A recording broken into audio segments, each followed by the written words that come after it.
Adın kalaydı? Diana. Yana. Oo. Ne taşı bu atanya? Atanya anaya kalaydı. Asiye. Anamın adı Asiye'tti. Ay. Arsen. Asiyat. Anamın adı Arsen. Aytsın. Ay. Asiye mama adı Asiye. Papan adı Arsen. Maşallah. Naşçığımın altındaydı. Akademiyan dağların tülü papa atamcı. İstikafarina'ndaydı. Kumun ay. Къарачай çek. Çocuğu var Diana Arsen'a. Oo maşallah anya. Kardeşinin yakında. Ahmet. Sügenin yakındayım ben de.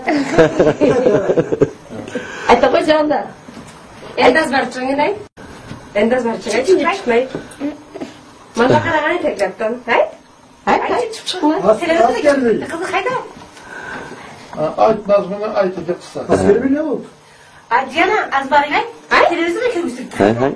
Kırmızı bir yatak kız görüp kaldı. Hay hay. Cüpçüve de cüpçükler sekreler. Bazılar teneklige çayırlı izleydir aktıklar. Maşallah yalamat. Kırsa yerinde görsen aytır. Hay hay. Giday. Onların da Omak bolup baradı. Oynay küle seviçik ve çinavrat. Tovan kilince çıkan şkol saklatçarı olacasa ustazı ve kalayt alışı taşarım.